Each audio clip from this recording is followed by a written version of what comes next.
Assalamualaikum dan selamat sejahtera semua. Seperti biasa bersama dengan Cikgu Hidayah dalam kelas Matematik tingkatan 5. Baik, hari ini Cikgu harap semua dah bersedia untuk mengikuti kelas kita hari ini kerana hari ini kita akan masuk kepada bab baru iaitu bab 7 berkenaan dengan sukatan serakan data terkumpul. Baik, hari ini kita akan cuba menguasai subtopik yang pertama iaitu berkenaan dengan serakan dan kita seharusnya boleh membina histogram dan poligon kekerapan bagi suatu set data terkumpul di penghujung kelas ini. Baik, tanpa buang masa, jom kita lihat kepada mukadimah bab ini. Jadi seperti yang anda dapat lihat di paparan skrin anda, gambar rajah tersebut adalah merupakan suatu graf yang menunjukkan bilangan kes harian COVID-19 di Malaysia pada tahun 2020 dan data itu diambil pada Julai 2020. Jadi seperti mana yang kita sedia maklum bahawa seantero dunia sekarang sedang mengalami pandemik COVID-19 tak terkecuali negara kita. Jadi pentingnya untuk kita mengkaji, membuat analisa tentang bilangan kes pada setiap hari. Tetapi sekiranya kita tidak buat analisa secara graf begini, ia agak sukar kerana bilangan data itu terlalu banyak. Jadi setiap data itu kita akan kategorikan mengikut kategori yang kita mahukan. Apa yang kita nak kaji. Jadi seperti yang anda dapat lihat di situ, graf itu dapat menunjukkan atau memberitahu kita bahawa bilangan kes tertinggi adalah pada fasa PKP yang pertama, di mana puncak tertinggi graf pada PKP fasa 1. Dan seperti mana yang anda nampak bahawa apabila dilanjutkan PKP kepada fasa 2, 3 dan 4, kita nampak trend graf itu adalah menurun. Itu menunjukkan bahawa PKP yang dilaksanakan adalah berkesan. Dan kita juga boleh menganggarkan sekiranya kita melaksanakan fasa 5 dan seterusnya, kemungkinan juga bilangan kes harian menurun. Jadi di situ kita dapat lihat bahawa melalui rajah graf itu, ia dapat memberitahu kita maklumat yang lebih jelas berbanding dengan suatu data yang satu persatu banyak sangat tidak terkumpul. Jadi itulah kepentingan apa yang kita akan pelajari pada hari ini. Okey, diharap ia dapat memberi gambaran kepada anda semua. Okey, jom. Tanpa buang masa kita lihat dahulu, kita bermula dengan terminologi. Apa yang dimaksudkan dengan terminologi adalah istilah yang anda akan sentiasa jumpa sepanjang kita mempelajari bab ini. Yang pertama adalah selang kelas, saiz selang kelas, kekerapan titik tengah, had bawah, had atas, sempadan bawah, sempadan atas, kekerapan longgokan, histogram dan juga poligon kekerapan. Ini adalah istilah yang anda akan sentiasa biasakan dan perlu faham setiap istilah ini. Jangan risau, kita akan belajar selepas ini. Okey, jadi saya mulakan dengan suatu contoh dan menggunakan contoh ini saya akan menerangkan setiap terminologi yang telah disenaraikan tadi. Baik, seperti yang anda dapat lihat di sini ada satu sekumpulan data.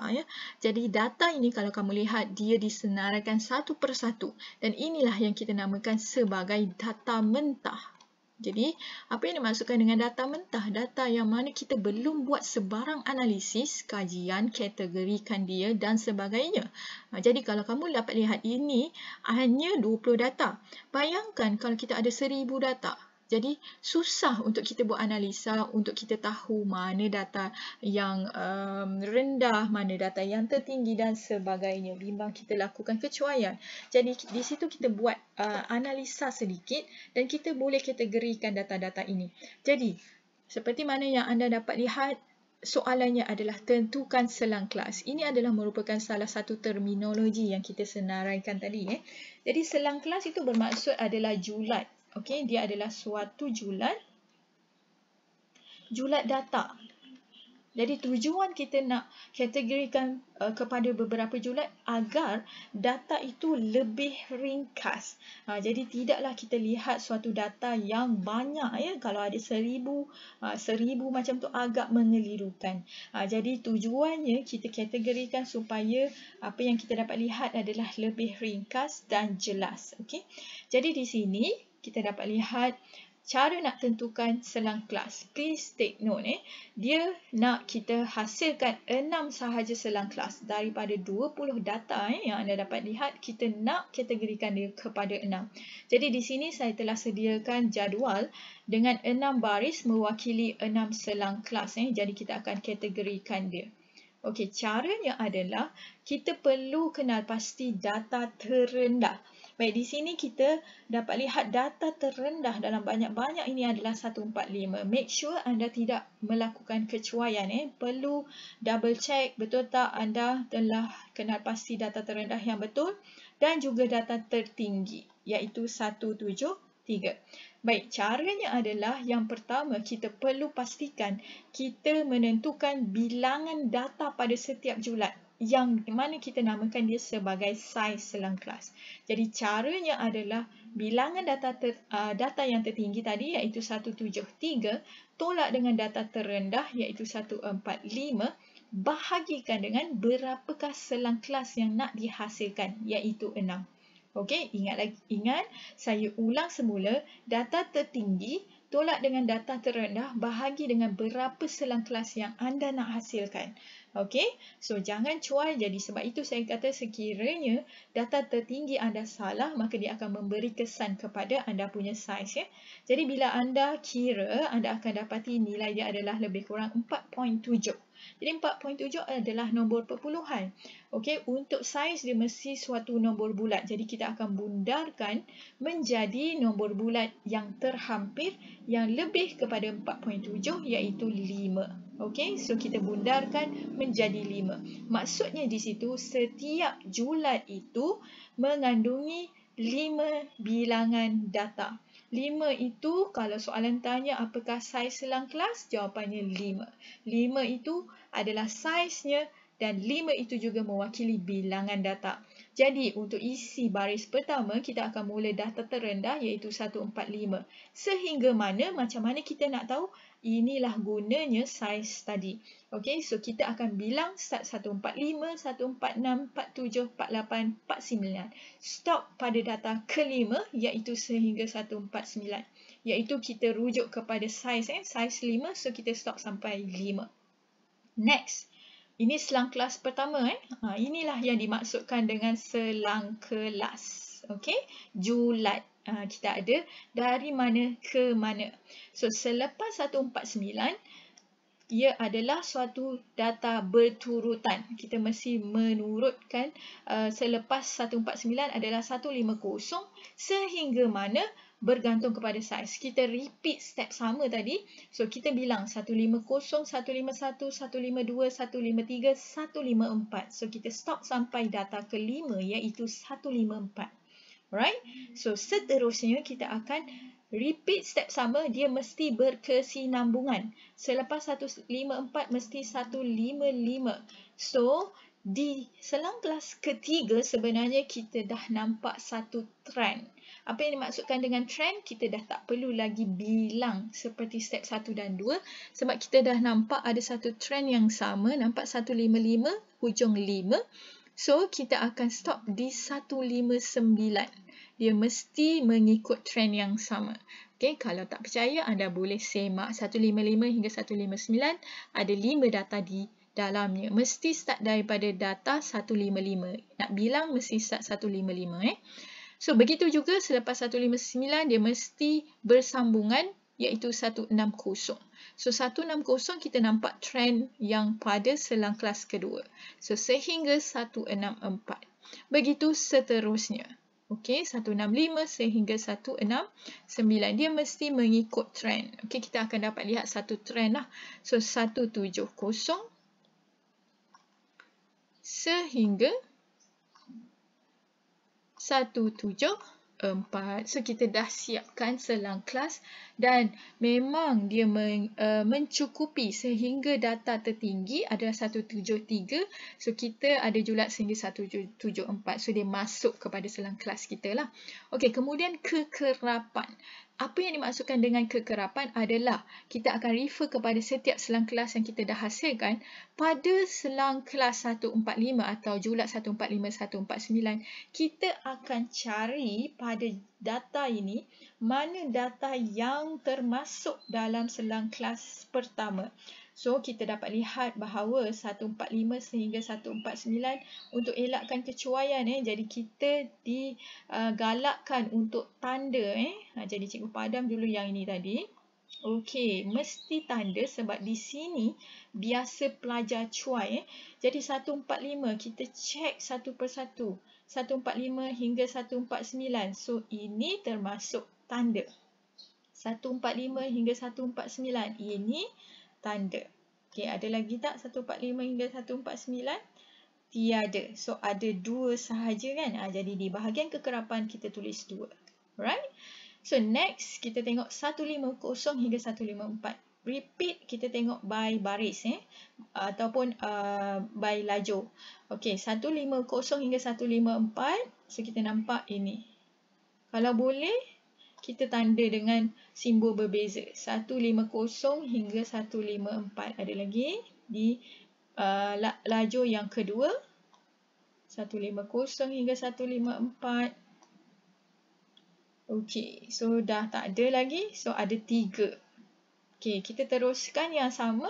So, kamu teruskan repeat step sama sehingga semua data mentah itu habis bertanda. Jadi, bila kita lengkapkan, kita akan dapati ini adalah 6, ini adalah 5, 3 dan 1. Baik, di sini cikgu nak ingatkan bahawa selepas anda kira hasilkan kekerapan, pastikan anda double check semula. Jumlahkan kekerapan, dia mesti sama dengan bilangan data mentah ini. Dan bilanglah sekali lagi betul tak apa yang anda telah kira. Kebiasaan pelajar akan cuai di bahagian ini dan ia akan memberi kesan kepada seterusnya. Okey, so apabila anda dah dapat 2, 3, 6, 5, 3, 1 dah double check pun begitu, okey. Dah, kita akan teruskan dengan kekerapan longgokan. So, apa yang dimaksudkan dengan kekerapan longgokan? Ia adalah daripada kekerapan. So, kita untuk baris yang pertama atau selang kelas yang pertama, dia kekerapan longgokan adalah sama, iaitu 2. Okey, untuk mengetahui kekerapan longgokan pada selang kelas kedua, apa yang anda perlu lihat dan buat adalah kekerapan sebelumnya adalah ditambahkan dengan kekerapan pada selang kelas yang berkaitan, iaitu 2 tambah 3 kita akan dapat 5. Okey, buat baris begini untuk anda lebih jelas dan ia lebih mudah untuk anda faham ya. Jadi 5 tambah 6 kita dapat 11. 11 tambah 5 kita akan dapat 16. 16 tambah 3 kita akan dapat 19 dan 19 tambah 1 kita akan dapat 20. Buat garisan seperti mana yang cikgu tunjukkan ini. Dan kalau kamu dapat lihat, okay, kekerapan longgokan yang terakhir, dia akan mewakili bilangan data yang ada. Okay, kalau 20 data bermaksud kekerapan longgokan yang terakhir mesti 20. Okay, di situ ada clue untuk semak adakah betul apa yang anda kira. So, sekali lagi kekerapan longgokan, caranya adalah kita buat garis begini. Okey, kita tambahkan kekerapan longgokan sebelum dengan kekerapan pada selang kelas tersebut. Nak mudah kita buat garisan seperti ini. Okey. Cara nak membaca apa yang kita perlu faham pada kekerapan longgokan, contohnya kita nak baca di sini. Kekerapan 16 ni bermaksud pada selang kelas 160 hingga 164 terdapat 16 orang yang berada di bawah ketinggian 164. Okey, kekerapan longgokan ini menunjukkan bahawa berapa bilangan data di bawah selang kelas tersebut. Ada 16 orang keseluruhan. Kekerapan itu pula menunjukkan kekerapan atau bilangan pada hanya selang kelas ini sahaja. Tetapi kekerapan longgokan dia mewakili kesemua sebelumnya. Okey, so itu beza dia lah. Alright, kita teruskan dengan had bawah. So, apa yang dimaksud dengan had bawah? Dia mudah sahaja. Lihat pada selang kelas yang terendah, 145, itu adalah had bawah. Yang tertinggi, 149, itu adalah had atas. Okey, so begitu juga dengan selang kelas kedua. Had bawah 150, ini adalah 154. Dan anda boleh teruskan yang seterusnya. Yang terakhir contohnya, had atas dia 174, had bawah dia 170. Kita teruskan, penuhkan.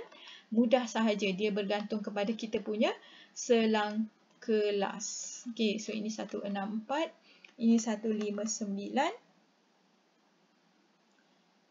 So, sini adalah 155.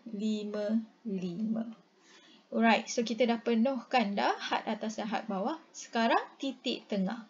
So, apa yang dimaksudkan dengan titik tengah adalah kita tambahkan had atas dan had bawah 145 tambah 149 bahagi 2. Sebab titik tengah adalah di tengah-tengah. So, kita tekan sahaja kalkulator. Jangan congak sebab bimbang anda cuai. Jadi, anda akan dapat 147. Begitu juga selang kelas kedua, tambahkan had atas dan had bawah bahagi 2. Okey, tambahkan 150 tambah 154 bahagi 2, anda akan dapat 152. Begitu juga yang seterusnya, repeat step sama, 155 tambah 159 bahagi 2, anda akan dapat 157. Di sini, pada selang kelas ketiga, anda telah nampak satu trend. Nampak tak? 7, 2, back semula 7. Di sini kita dah boleh anggarkan apakah nilai titik tengah pada selang kelas berikutnya. So, sini mesti 162. Nampak tak? The trend dia akan ulang. Tapi make sure anda pastikan nilai anda itu berada di nilai yang betul. Ini adalah 167, bukan 157. Janganlah repeat titik tengah nilai yang sama. Okay? Cuma trend di belakangnya itu. Jadi ini adalah 172. Nampak tak? Dia punya trend yang saya masukkan. Belakang tu nilai 72772. Itu trendnya. Sempadan atas pula. Yang dimaksudkan dengan sempadan atas, kita tambah 0.5. Sempadan atas, sempadan bawah. Okey, kalau sempadan bawah ni maksudnya adalah nilai di bawah. Okey, di sini cikgu nak tukar sikit. Kita mula dengan bawah dulu, baru atas. Okey, supaya kita lebih jelas lah. So, bawah dimaksudkan dengan kita tambah 0.5. Sebelum 145, nilai data sebelumnya adalah 144.5. Sebelum kita nak sampai 145, 0.5 di bawah. Sempadan atas pula, selepas 149, kita tambah 0.5. 149.5. Right? Sempadan bawah bagi selang kelas kedua, sebelum 150, dia mesti 149.5. Okey, selepas 154, kita tambah 0.5. So, awak nampak di sini, bila ada perkataan sempadan sahaja, itu bermaksud kita ada 0.5. Sama ada bergantung kepada sempadan bawah atau sempadan atas. Sempadan bawah maksudnya sebelum kita capai data pertama, 145, 144.5. Begitu juga seterusnya. Jadi, kita dapat lihat di sini, sempadan atas kelas sebelum adalah juga merupakan sempadan bawah kelas berikutnya. Jadi kita boleh repeat step sama. Okey. Cuma sempadan atas di sini kita akan tambahlah 0.5. Okey, dia akan berturutan begitu. Okey, tak susah. Bila kita dah dapat satu trend, kita akan boleh melengkapkan ke semua yang lain. Okey. Perlu diingat dia mesti 0.5 di belakang. Right, 169.5 hingga 174.5. So, kita dah ada satu senarai data yang lengkap.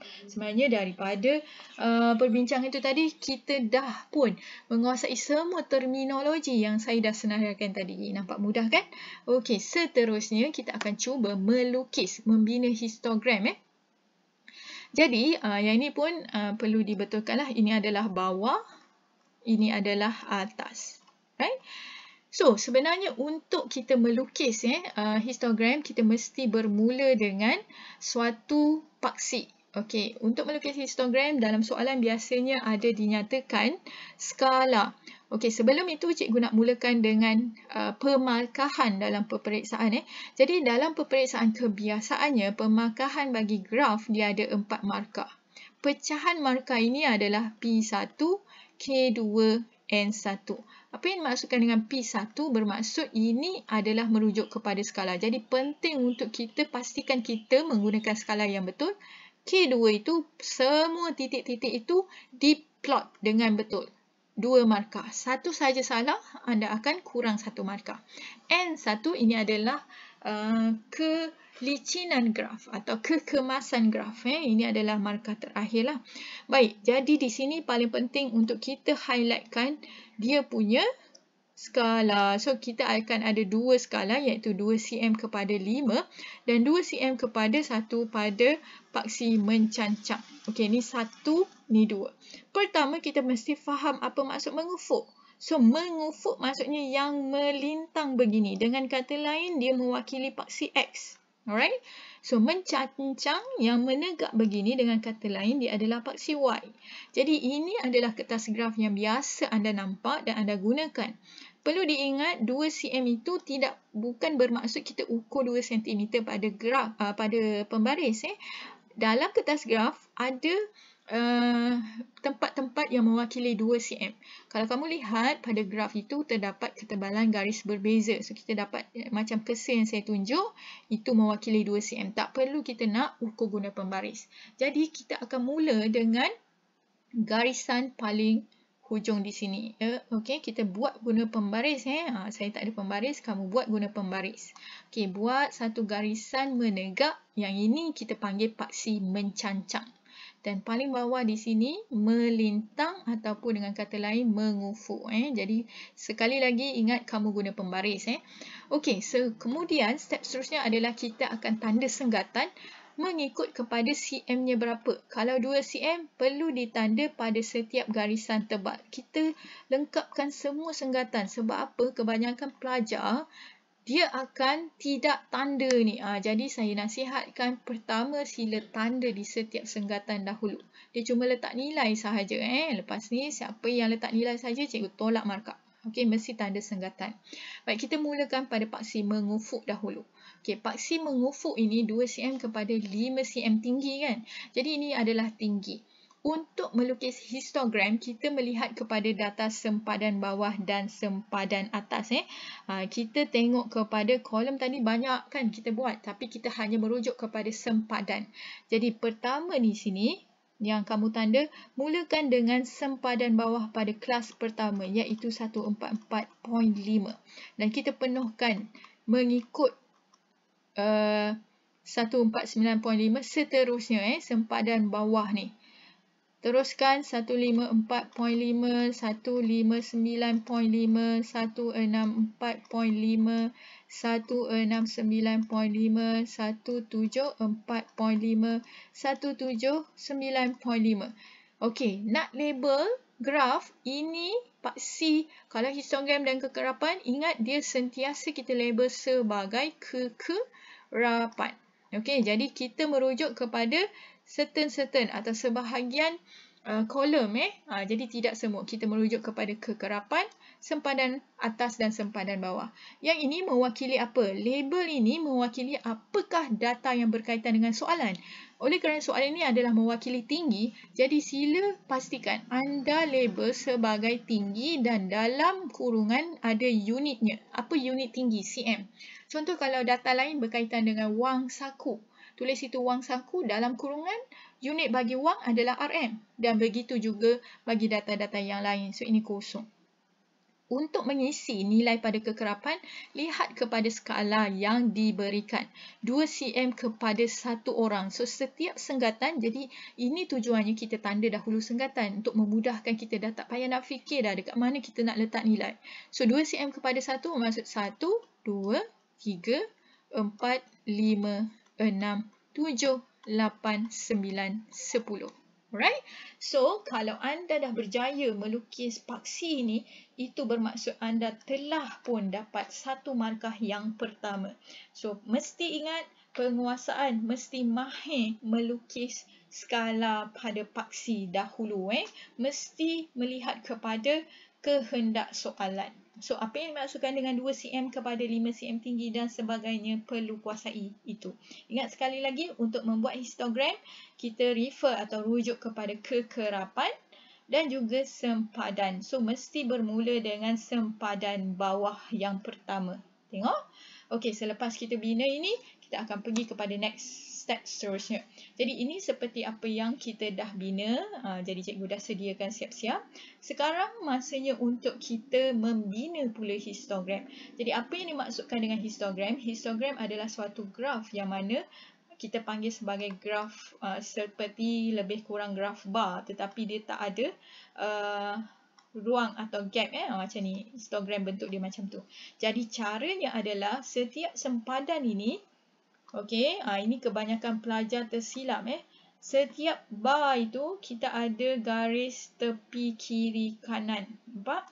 Garis kiri ini mewakili tanda senggatan yang pertama. So kita mesti mula kita punya bar kita itu di tanda senggatan yang pertama. Jadi kita lihat kepada kekerapan. Kekerapan yang pertama kita lihat selang kelas adalah dari 145 hingga 149 ataupun sempadan atas dan bawah. Ni bawah, ni atas, buat sedikit pembetulannya. Okey, so kita akan ambil pembaris, kita akan tanda naikkan bar itu sehingga 2 sebab kekerapannya 2. Guna pembaris semua ni Okey, buat satu garisan. Okey, so kita dah pun membina satu graf bar yang pertama Kemudian dia mesti berterusan, jangan ada gap 149 hingga 154.5. Nampak? Yang kedua bar yang kedua, berapa kekerapannya? 3. So kita naikkan bar ini sehingga 3. Okey, so kita guna pembaris sekali lagi. Ingat, histogram tak ada gap. Siapa yang buat gap, kita akan tolak markah. Dan kita akan bina seterusnya. Okey, so yang ketiga sehingga 6. So kita akan naikkan sehingga 6. Alright, so kita teruskan yang lain. 5, so dia agak menurun sedikit di sini. Okey, seterusnya 3. Dan akhir sekali 1. Okey, yang ini tak ada masalah sebab kita buat lebih. Lebih tak apa, jangan kurang. So, kita dah pun sebenarnya membina histogram. Ini yang kita maksudkan dengan histogram. Ingat, mesti skala yang betul, 1 markah. Okey, yang pertama. Kemudian, setiap bar itu tak boleh ada gap dan kita mesti tanda di mengikut ketinggian kekerapan yang betul. Okey, so 2 markah. Dan yang ketiga, ingat saya kata mesti guna pembaris, tak ada gap, barulah kamu akan dapat markah yang terakhir, iaitu itu adalah kekemasan, kelicinan dan sebagainya. So, siap untuk histogram. Ini yang maksudkan dengan histogram. Daripada graf histogram ini, kita boleh bina terus poligon kekerapan. Okey, so poligon kekerapan dengan menggunakan graf histogram yang sama, caranya adalah sila lihat setiap bar ini ada nilai di tengah. Okey, maksudnya kalau kamu kira daripada hujung ke hujung bar ini, dia merangkumi 10 petak kecil. Jadi, pada petak yang kelima adalah merupakan titik tengah sebenarnya. So, kita tanda dengan cross begini di atas garisan di petak kecil yang kelima. Setiap petak kecil yang kelima. Okey, kamu akan lebih jelas lah. Cikgu tak guna pembaris, jadi dia agak tak jelas di situ. Nanti kamu akan buat sendiri guna kertas graf, tanda di petak kelima, di tengah-tengah. Perlu tanda. Alright, so kita akan sambung, kita tak boleh tergantung. Graf poligon kekerapan tak boleh tergantung, so kita akan sambung di bawah sini. Okey, ibaratnya dia macam melekat di paksi X. Ambil pembaris, sambungkan ke setiap titik yang kita dah plot. Guna pembaris jangan guna freehand. Saya tak ada pembaris, kamu guna pembaris. Okey, so yang kita lukiskan ini kita panggil sebagai poligon kekerapan. Yang bar ini kita panggil sebagai histogram. Alright, so kita dah cover 2 benda sebenarnya. Dari situ kita dah faham apa maksud histogram, apa maksud poligon kekerapan. So, poligon kekerapan mesti adalah suatu garis lurus yang bersambungan yang melalui titik tengah. Jadi kalau kita nak lukis poligon kekerapan yang sama pada histogram yang kita bina, itu caranya. Letakkan atau tentukan apa titik tengah setiap bar dan kita sambung guna pembaris. Mesti ingat, kebanyakan pelajar kadang-kala dia buat silap atau kecuaian, dia tak sambung. Yang ini penting, dia mesti melekat di paksi X. Mesti kita sambungkan yang seterusnya. Alright. So, kita seterusnya nak bina poligon kekerapan. Saya menggunakan contoh yang sama. Cuma, sekarang kita nak lihat bagaimana kita nak buat poligon kekerapan tetapi berasingan. Maksudnya, kita tak nak pada histogram yang sama. Jadi, caranya adalah, okey, kita nampak dekat sini, kekerapan bermula dengan 2 dan berakhir dengan 1. Dan seperti yang mana yang saya maklumkan tadi, kekerapan poligon kekerapan dia mesti melekat di paksi X. Melekat tu bermaksud kekerapannya kosong. So dengan kata lain, kita perlu tambah satu lagi selang kelas. Jadi selang kelas itu ibaratnya kita hanya draft sahajalah. Jadi kalau kita tambah satu lagi selang kelas, dengan kata lain, ini sebelumnya 144 hingga 140 hingga 144. Kita tambah sebelum dan selepas 175 hingga 179. Sebab apa kita perlu tambah? Sebab kita nak jadikan kekerapan tu kosong. Sebenarnya selang kelas itu tak ada. Tapi oleh kerana kita nak buat poligon kekerapan, kita perlu tambah dan kita letak kekerapan kosong. Itu menandakan bahawa dia tiada lah. Di sini penting, kalau kita tak nak combine dengan histogram, kita tak guna sempadan atas sempadan bawah, kita direct terus guna titik tengah. Alright, so nilai titik tengah itu kita gunakan bermaksud apabila kita dah tambah satu selang kelas. Sebelumnya, itu gunanya kita tahu trend dia. Kita dah tak payah susah-susah kira. Sini mesti 142. Yang ini mesti 177. Nampak? Kita dah tahu trend, senang bagi kita. Alright, so seterusnya untuk buat poligon kekerapan ini. Jadi, kalau tadi ni kita dah tambahkan, so letak sini kosong. Ini perlu ada pembetulan sikit. Ni bawah. Ini adalah atas. So titik tengah ini adalah 142. Kita dah tambah. Ini adalah 177. So caranya, sekiranya dia menggunakan masih lagi skala yang sama, so kita hanya ubah di bahagian sini sahaja. Di bahagian paksi. Jadi paksi ini kita menggunakan nilai titik tengah. Kalau tadi histogram kita guna nilai sempadan bawah sempadan atas, tapi poligon kekerapan kita guna nilai titik tengah. Jadi di sini kita mula dengan 142, 147, 152, 157, 162, 167, 172, 177. Right? So nampak tak beza dekat situ? Daripada kita guna histogram, guna sempadan bawah. Tapi kalau hanya nak tunjukkan poligon kekerapan sahaja, kita guna terus nilai titik tengah. Baik, di sini apabila kita dah menggunakan skala yang betul, maka anda dah dapat satu markah yang pertama. Next, kita nak plot. Kalau tadi histogram kita mula dengan bar. Sekarang, untuk poligon kekerapan, dia adalah satu graf garis. Jadi, kita mesti plot. Jadi, bergantung kepada kekerapan. Ingat, paksi Y ini sentiasa dilabel dengan kekerapan. Jadi, kita mula dengan kosong. Jadi, kosong sini untuk 142 plot. Alright. 147 kekerapan dia 2. Mesti plot. Okey, cara nak plot, ingat cikgu dah ajar banyak kali. Mesti jelas. Jangan terlalu kecil begini. Tak nak star-star macam ni. Hanya cross begitu saja. Next, kita teruskan 152. 3. So, pastikan kita plot yang betul. Next, 157, 6. Okey. 162, 5. Okey. 167, 3. Dan 172, 1. Okey, dan kita ada tambahan 177 iaitu kosong. So ingat sekali lagi, kita mesti buat poligon kekerapan yang melekat pada paksi X. So mesti dimulakan dan berakhir dengan kosong. Sebab itu kita perlu tambah. Next, seperti biasa, guna pembaris dan pensel sambung. Okey. Sekejap, cikgu padam dulu. Ingat, cikgu tak guna pembaris. Jadi dia agak dia sengit-sengit macam tu kan. Kamu guna pembaris. Okey, cikgu guna pen berlainan warna.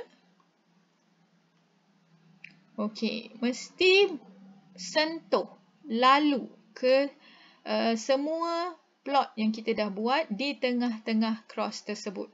Okey, make sure dia lalu. Okey, sambung guna pembaris pada setiap titik. Okey, ingat lagi sekali cikgu kata guna pembaris. Ni cikgu ada sengit-sengit sebab cikgu tak guna pembaris. Dia susah sikit. Jadi inilah dia kalau kita nak lukis poligon kekerapan sahaja. Okey, tanpa menumpang pada graf histogram. Okey, so itulah dia pembelajaran kita hari ini yang mana kita dah belajar cara nak melukis histogram dan juga poligon kekerapan. Baik, di situ cikgu harap semua faham ataupun semua dapat kuasai dan cikgu harap sekiranya ada sebarang masalah nak tanya, okey, tolong tanya cikgu sepanjang kelas kita pada hari ini. Jadi sekian sahaja. Terima kasih dan Assalamualaikum.